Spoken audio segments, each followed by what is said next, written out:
Welcome back to the channel, Ninjas. F- here with F-TV, and we're back with more character spotlights for TMNT Legends.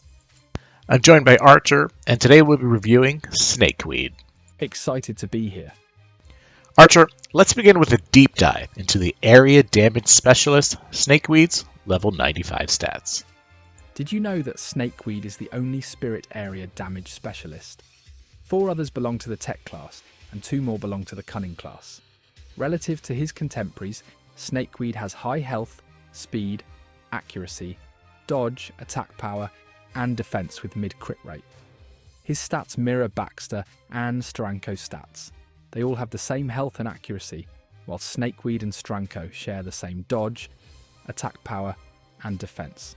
Suffice it to say that Snakeweed is in excellent company. Let's move now and examine his Tier 7 ability kit. Weed Whacked, Snakeweed's basic, has a 50% chance to lower the opponent's Affliction defense by 50% for 2 turns. Does this channel have a history of crapping on Affliction power and defense? Absolutely. Will that continue in this spotlight? Yes, but with a twist. This suits the character very much, as evidenced by the rest of their kit. So while underwhelming as a whole, this will play into the larger picture.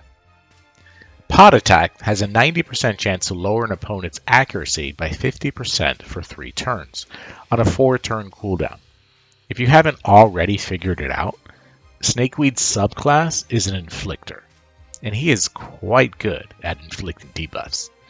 Accuracy down is reverse dodge up, and this for 3 turns? This is absurd, in the most wonderful way. Time for AoEs, ninjas! First up is Torpedoes, which has a 90% chance to lower the opposing team's defense by 50% for 3 turns.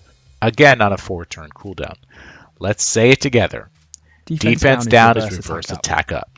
Good. We may never have mentioned this, but this stacks with actual attack up. In fact, all debuffs stack with their opposite buffs. Just saying.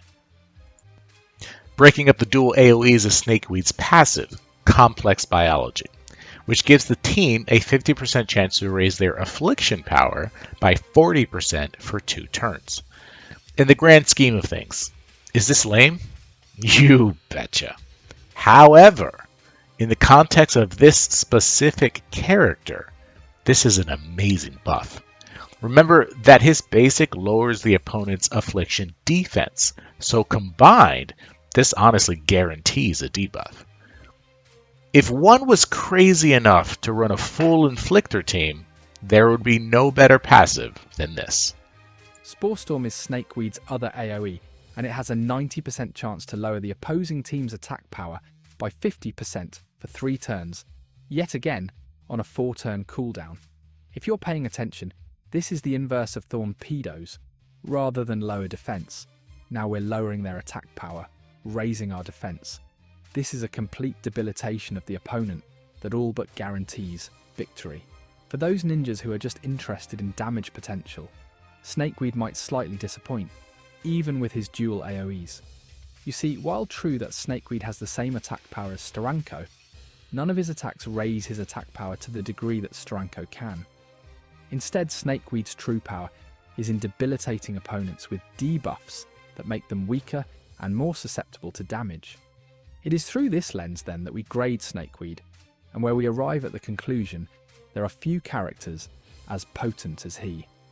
His kit is a masterwork in Affliction, a basic and passive that feed into each other with complementary AoEs that rob opponents of their potential, to a single target debuff that would make Michelangelo blush. These cement Snakeweed as the master of Affliction. Thank you for watching, ninjas. Keep it logged here for future TMNT videos. This was Turtle Legends. I've been F- for F-TV, and we'll see you next time. Take it easy.